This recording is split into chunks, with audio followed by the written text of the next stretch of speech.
Hello student, welcome to Aviation Institute official YouTube channel Aviation Bank SSC exam. I am Rupa Sharkar going to analyze the Hindu news of 26th of August 2021. But before starting the session, if you are new in this channel, please subscribe it and also press the bell icon to get the notification. And don't forget to like, comment and share with your friends. So without wasting any time, let's start. So our first news is separate probe by Bengal into snooping can wait observes SC. देखिए पहला जो news है वो regarding spyware है, ठीक है। Regarding spyware, look Pegasus spyware. तो ये चीज पहले क्या है हम लोगों को ये जानना है। देखिए इसका नाम से ही पता चल रहा है, इट इज अ सॉफ्टवेयर, ठीक है। Pegasus spyware is a software, okay. इसको बनाया किसने है पहले? इजराइल। तो इजराइल के नाम आया तो इसका कैपिटल क्या है? Jerusalem, okay. चलिए, तो पेगासिस स्पाईवेयर क्यों न्यूज में है? देखिए पहले दिनों में क्या होता था, सब कंट्री आतंकवाद को खत्म करने के लिए कुछ, ये नाम से ही पता चल रहा है, स्पाई मतलब जासूस, ठीक है। ऐसा सॉफ्टवेयर तैयार किए थे कि हम लोगों को पता चल जाए कि कहाँ पर क्या हो रहा है, ठीक है। लेकिन इन दिनों में क्या हो रहा है, सब एलिगेशन रख रहे हैं गवर्नमेंट के ऊपर। क्यों? क्योंकि सभी बोल रहे हैं ये जो पेगासिस स्पाईवेयर है ये मतलब minister all the famous person के लिए यूज हो रहा है। इसीलिए बहुत सारे जर्नलिस्ट, बहुत सारे फेमस लोग, उन्होंने क्या किया है, 22 जुलाई को एक पिटीशन दायर किया है, ठीक है। उसके बाद 26 बाद बहुत सारे पिटीशन जमा पर गए हैं, लेकिन 26 जुलाई ने वेस्ट बंगाल सीएम ममता बनर्जी, उन्होंने क्या किया है, उन्होंने बोला है कि हम लोग सेपरेटली इन्वेस्टिगेट करेंगे, सेपरेटली इन्वेस्टिगेट, ठीक है। तो इसीलिए सुप्रीम कोर्ट का जो जज है उन्होंने क्या बोला है, अभी सेपरेटली इन्वेस्टिगेट मत कीजिए। क्यों? बिकॉज यहाँ पर दिया हुआ है, देखिए when top court is already seize the issue, मतलब सुप्रीम कोर्ट जब ये टॉपिक को सीज कर दिया है तो अभी आप सेपरेटली मत उसको इन्वेस्टिगेट कीजिए। अब देखिए पेगासिस सॉफ्टवेयर के बारे में हम लोग ब्रीफ में जानेंगे। ये सॉफ्टवेयर जाता कैसे है? देखिए थ्रू एसएमएस, व्हाट्सएप, कॉल्स, इससे जाता है, ठीक है। इसका एडवांस लेवल इतना बढ़ चुका है कि ये जीरो क्लिक अटैचमेंट हो चुका है, ठीक है। जीरो क्लिक अटैक मतलब सपोज ए करके एक पर्सन है, ठीक है, एंड बी करके दूसरा एक पर्सन है। ए को बी का फोन नंबर पता है, ठीक है। A can give a miss call to B, ठीक है, miss call to B, then B जो पर्सन है उसका नंबर पर ये सॉफ्टवेयर इंस्टॉल हो जाएगा, ठीक है। अगर ये सॉफ्टवेयर इंस्टॉल हो गया देन क्या हो सकता है, देखिए बी जो पर्सन है उसका contact, email, records, mic, photo, video, in fact GPS भी कंट्रोल हो सकता है, ठीक है। तो आप सोच ही चुके होंगे कि इतना इतना खतरनाक सॉफ्टवेयर है, ठीक है। पहले दिनों में यूज किया जाता था आतंकवादी के लिए, टेररिस्ट के लिए, लेकिन अब यहाँ पर बहुत लोगों को यूज हो रहा है, इसीलिए एलिगेशन आया है गवर्नमेंट के ऊपर। तो इसीलिए बहुत सारे जर्नलिस्ट ने पिटीशन दायर किया है, ठीक है। चलिए नेक्स्ट न्यूज क्या है, देखिए गवर्नमेंट क्लियर 9 नेम्स, ठीक है।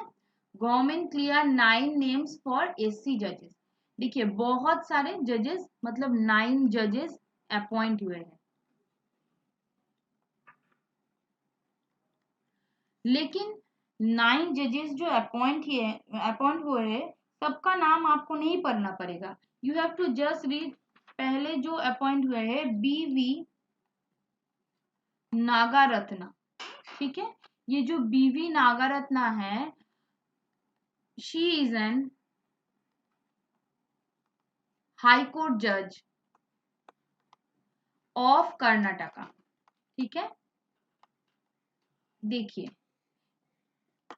And very soon she may be the first woman chief justice of India हो सकता है, ठीक है। तो अभी हमारा चीफ जस्टिस ऑफ इंडिया कौन है? देखिए, अभी हमारा चीफ जस्टिस ऑफ इंडिया है NV रमन, ठीक है। अब देखिए, यहां से क्या क्या क्वेश्चन बन सकता है। देखिए, अपॉइंटमेंट तो हो चुका है, लेकिन ये आर्टिकल बहुत इंपॉर्टेंट है। क्यों? कुछ दिनों से ही एक वर्ड कोलेजियम, ये बहुत फेमस हुआ। ये वर्ड फेमस क्यों है? देखिए, collegium system is a system where chief justice of India appoint another जजेस फॉर सुप्रीम कोर्ट। लेकिन ये जो सिस्टम है, ये कॉन्स्टिट्यूशन में नहीं है, ठीक है। पार्लियामेंट भी इसको राय नहीं देता है, ठीक है। मतलब ये चीफ जस्टिस ऑफ इंडिया का एक सुपर पावर है, जिससे वो जजेस अपॉइंट कर सकते हैं, ठीक है। पहले दिनों में क्या होता था? देखिए, 1981 में सिर्फ एक ही जज हुआ करता था, ठीक है, चीफ जस्टिस ऑफ इंडिया। उसके बाद क्या हुआ, और जितना केसेस बढ़ने लगे तो जजेस का नंबर भी इंक्रीज होने लगे, लेकिन उसको सिलेक्ट कौन करता था? Through collegium system, chief justice of India. लेकिन अगर एक जज किसी को अपॉइंट करेगा, वो तो नेपोटिज्म हो जाएगा।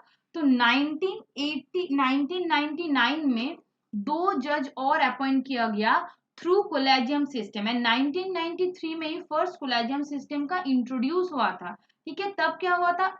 1 CJI मतलब चीफ जस्टिस ऑफ इंडिया, और 2 जजेस थे, ठीक है। फिर अगेन केसेस बढ़ने लगा। देन 1998 में एक बेंच रेडी हुआ, जहां पर 5 मेंबर थे, 4 जजेस थे और 1 चीफ जस्टिस ऑफ इंडिया थे। तो हमारे कोलेजियम सिस्टम में अभी कितने जजेस हैं? मतलब अभी कोई जज अगर रिक्रूट होना चाहे तो थ्रू कोलेजियम सिस्टम, ये जो 5 जजेस का बेंचेस है, थ्रू दैट वो अपॉइंट हो सकते हैं, ठीक है। ये कौन सा आर्टिकल के अंडर आता है? 143। Okay, collegium system is under 143 article, ठीक है। अच्छा, चलिए, अभी तो चीफ जस्टिस अपॉइंट करता है, लेकिन चीफ जस्टिस को कौन अपॉइंट करता है? चीफ जस्टिस को अपॉइंट करते हैं प्रेसिडेंट ऑफ इंडिया, ठीक है, प्रेसिडेंट ऑफ इंडिया। अभी देखिए, नेक्स्ट न्यूज क्या है। अच्छा, नेक्स्ट न्यूज से पहले हम बोल देते, तो इसका एक मतलब हम एरो करके दे देते तो सुविधा होगा। पहले देखिए, सुप्रीम कोर्ट का जो 5 जज है, ठीक है, वो रेकमेंड करते हैं कोई जज को, लेकिन वो जो रेकमेंड करते हैं, कहाँ पहले रेकमेंड करते हैं? लॉ मिनिस्टर को। लॉ मिनिस्टर वही रेकमेंड किसको करते हैं? प्राइम मिनिस्टर को, ठीक है। उसके बाद देखिए, प्राइम मिनिस्टर क्या करते हैं? Advice to president, and lastly जजेस अपॉइंट होते हैं through collegium system. I repeat, पहले क्या होता है? पहले कोलेजियम सिस्टम के थ्रू 5 जजेस का जो बेंच है, वो रेफर करते हैं किनको? लॉ मिनिस्टर को। वो रेफर करते हैं किसको? प्राइम मिनिस्टर को। प्राइम मिनिस्टर एडवाइस देते हैं किसको? प्राइम मिनिस्टर देते हैं प्रेसिडेंट को, एंड लास्टली प्रेसिडेंट अपॉइंट करते हैं, ठीक है। लेकिन इसका एक डिसएडवांटेजेस है, वो है नेपोटिज्म, ठीक है। क्योंकि बहुत कम लोग हैं, उनका ही एडवाइस से, उनका ही चॉइस से जजेस रिक्रूट होते हैं, ठीक है। तो यहीं तक था, ये आर्टिकल बहुत इंपॉर्टेंट है। चलिए नेक्स्ट न्यूज पर देखिए क्या दिया हुआ है। Cabinet clear 15,000, okay, cabinet clear 15,000 crore NMP linked FDI proposal। ठीक है, पहले फुल फॉर्म जान लेते हैं। What is NMP? That is national monetisation pipeline. अच्छा, इसका मीनिंग क्या है? ये मतलब ये जो गवर्नमेंट, ये स्कीम है गवर्नमेंट का, ठीक है, गवर्नमेंट ने लॉन्च किया है। क्यों लॉन्च किया है? पहले मोनेटाइजेशन जानने के लिए मुझे डीमोनेटाइजेशन जानना पड़ेगा। What is the difference between demonetisation and monetisation? देखिए, डीमोनेटाइजेशन मतलब एसेट या पैसे को खत्म करना, तो मोनेटाइजेशन का मतलब है क्या? एसेट और मनी को इंक्रीज करना। ठीक है, तो गवर्नमेंट का इनिशिएटिव क्या है? मार्केट में नेशनल मोनेटाइजेशन पाइपलाइन क्यों लाया गया है? Increasing of asset, right. Okay, चलिए, तो न्यूज क्या बोल रहा है देखिए। कैबिनेट मिनिस्टर ने एफडीआई, ठीक है, एफडीआई का फुल फॉर्म क्या है? Foreign direct investment. ठीक है, फॉरेन डायरेक्ट इन्वेस्टमेंट के लिए 15 करोड़ प्रपोजल दिया है थ्रू एनएमपी। ठीक है, तो चलिए क्यों दिया है देखिए। इन कमिंग 4 इयर्स, 4 सालों में अगर इनमें इन्वेस्ट किया जाए तो 6 लाख करोड़ इनकम होगा। 6 लाख करोड़ कैसे इनकम होगा देखिए। गवर्नमेंट ने अपना कुछ एसेट प्राइवेट में सेल करने के लिए सोचा है। ठीक है, मतलब पूरा नहीं बेचेगा, इट इज कॉल्ड लीज। कितने दिनों के लिए? 10 सालों के लिए लीज देगा। ठीक है, तो 10 सालों के लिए अगर लीज देगा कुछ एसेट को, तो एज एन एस्टिमेट वो लोग कह सकते हैं 4 सालों में कितना बिजनेस होगा? 6 लाख करोड़ का। ठीक है, कैसे हो सकता है? As an example you can say, suppose कोई हाईवे, ठीक है, ये एसेट है गवर्नमेंट का। गवर्नमेंट अगर हाईवे को किसी प्राइवेट ऑर्गेनाइजेशन के हाथ में दे दे, तो वहां पर प्राइवेट ऑर्गेनाइजेशन बहुत कुछ कर सकते हैं। ठीक है, दुकान लगा सकते हैं, वहां पर टोल टैक्स ले सकते हैं। ऐसा करके प्राइवेट ऑर्गेनाइजेशन को मुनाफा होगा। और प्राइवेट ऑर्गेनाइजेशन ने गवर्नमेंट से जो लीज लिया है, ठीक है, सपोज 10 करोड़, ठीक है, तो उससे क्या होगा? गवर्नमेंट का भी इनकम होगा और एसेट भी बचेगा। ठीक है, तो with in 4 year 6 lakh crore का मतलब बिजनेस हो सकता है। ठीक है, चलिए, तो नेक्स्ट न्यूज देखिए क्या दिया हुआ है। Probe agencies to hit back lack of man power set by CGI. अभी मैंने बोला हमारा सीजीआई मतलब चीफ जस्टिस ऑफ इंडिया कौन है? एनवी रमन। ठीक है, एनवी रमन है हमारा चीफ जस्टिस ऑफ इंडिया। उन्होंने कुछ स्टेटमेंट दिया है। क्या स्टेटमेंट दिया है देखिए। सीबीआई, बहुत सारा जो बॉडी है, लाइक सीबीआई फुल फॉर्म क्या है? Central bureau investigation. ED that is enforcement directorate. Next NIA, बहुत सारा ऐसा है। ठीक है, नेशनल इन्वेस्टिगेशन एजेंसी। देखिए, जैसे कोर्ट में बहुत सारे केसेस पेंडिंग रहते हैं, ठीक है, तो सीबीआई के अंडर, ईडी के अंडर, एनआईए के अंडर भी बहुत सारे केसेस पेंडिंग हुआ है। ठीक है, तो कैसा केसेस? सपोज एमपी एमएलए का बहुत सारा केसेस है, फॉर्मर एमपी फॉर्मर एमएलए। तो बोल रहा है प्रोब एजेंसी, ठीक है, प्रोब एजेंसीज टू हिट, उनको भी बहुत हिट मिल रहा है। हिट का मतलब क्या है?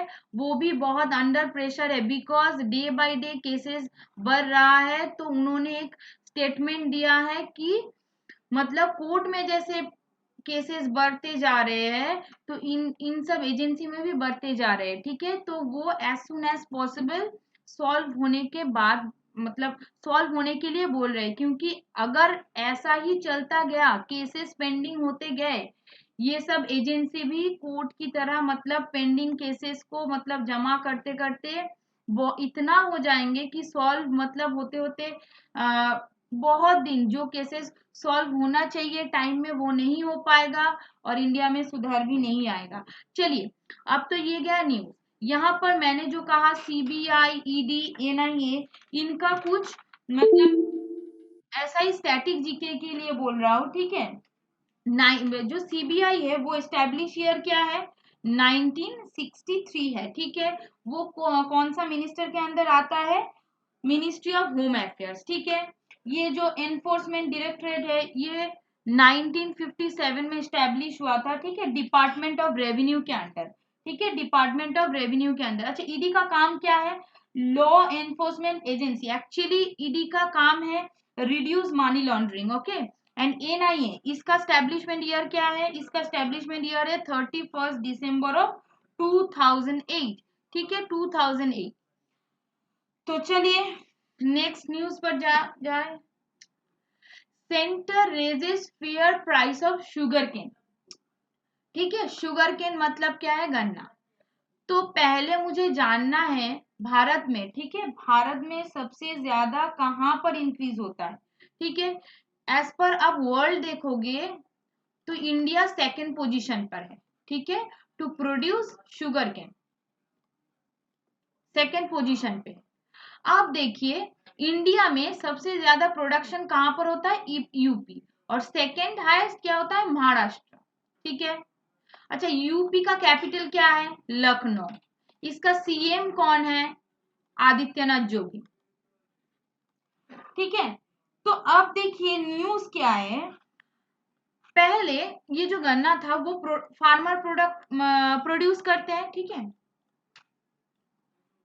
फार्मर प्रोड्यूस करते हैं। उसके बाद ये प्रोडक्शन होने के बाद किसके पास जाता है, जाता है शुगर मिल में, ठीक है। उसके बाद शुगर बनने के बाद तो यूज होता है, लेकिन अब क्या बोला गया है, थ्रू गवर्नमेंट ये शुगर मिल में जो जाते हैं वो पर क्विंटल 5 रुपए ज्यादा देना पड़ेगा, किसको, फार्मर को, ठीक है।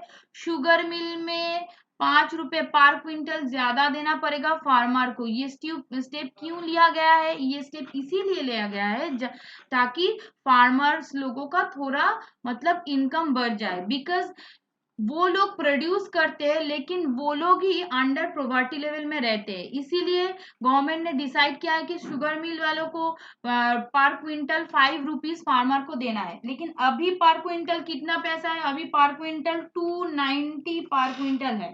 क्यों, ये मतलब आफ्टर इंक्रीजिंग, ठीक है। ये जो पैसा है ये कब तक बढ़ जाएगा, देखिए अक्टूबर से, ठीक है, थ्रू अक्टूबर, इस अक्टूबर से नेक्स्ट सितंबर तक ये जो सीजन है, ठीक है, यहाँ तक ये पैसा चलेगा 290 पर क्विंटल, ओके। ओके, चलिए नेक्स्ट न्यूज पर। नेक्स्ट न्यूज क्या है, Afghan can enter India now only e visa, ठीक है। Afghan can enter India now only e visa. देखिए अफगानिस्तान तो न्यूज में चल ही रहा है, क्यों, उसका बिकॉज अफगानिस्तान, पहले ये बोल दूं अफगानिस्तान का कैपिटल क्या है, दैट इज काबुल, क्लियर। अच्छा देखिए अफगानिस्तान का करेंसी क्या है, अफगानी।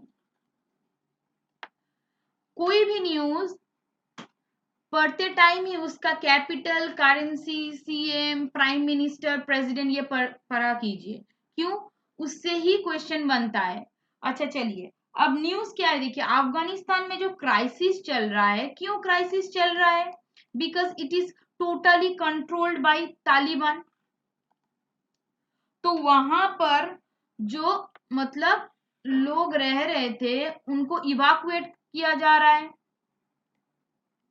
ठीक है। तो वहां से जो लोग इंडिया आना चाहते हैं, ठीक है, अफगानिस्तान या काबुल से जो इंडिया आना चाहते हैं, इंडियन गवर्नमेंट ने बोल दिया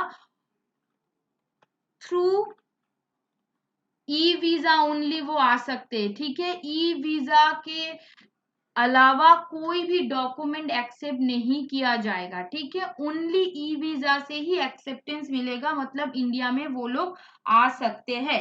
ये जो ई वीजा है इसका नाम क्या है, देखिए ई इमरजेंसी एक्स मिसलेनियस वीजा, ठीक है, ई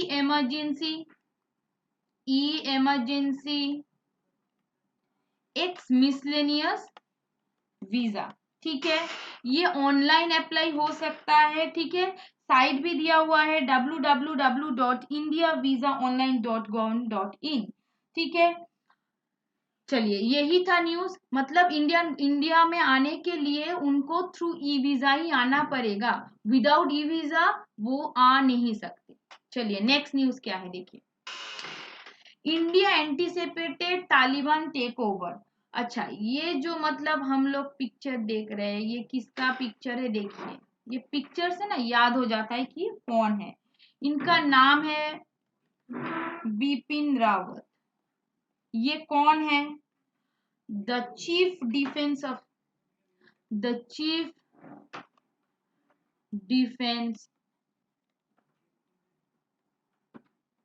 स्टाफ, ठीक है।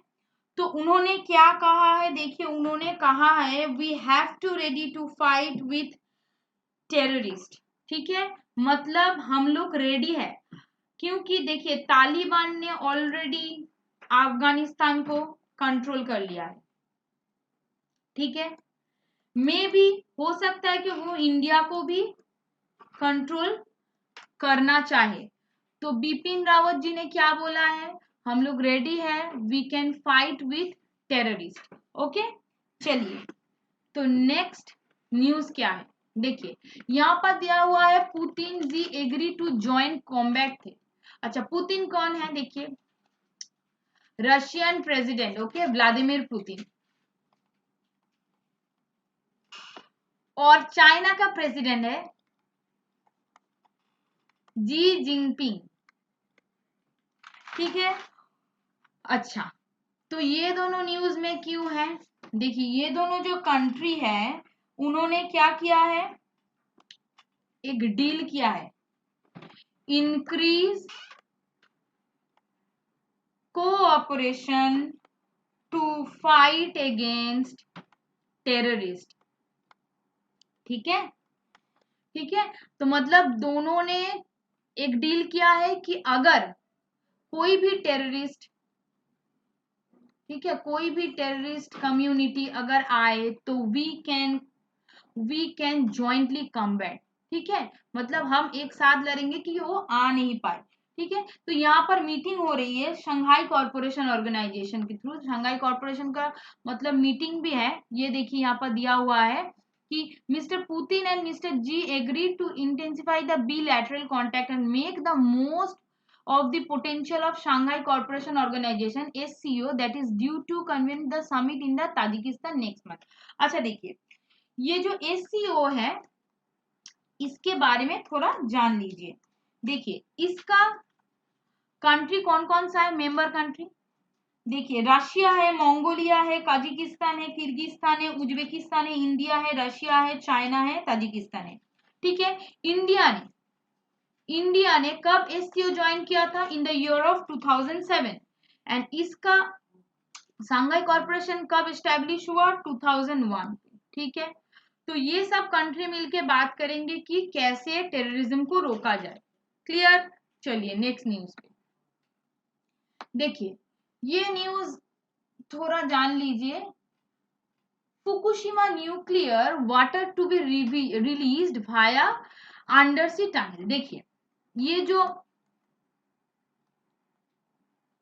फुकुशिमा न्यूक्लियर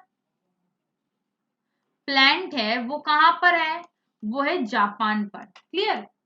तो जापान पे है। तो अभी ये न्यूज में क्यों है, अभी ये न्यूज में इसीलिए हुआ है, कुछ दिन पहले यहाँ पर एक डिजास्टर हुआ था, ठीक है। अर्थक्वेक आया था। तो अर्थक्वेक आने से ये प्लांट में बहुत सारा पानी चला गया, बहुत सारा पानी वहां पर जम गया।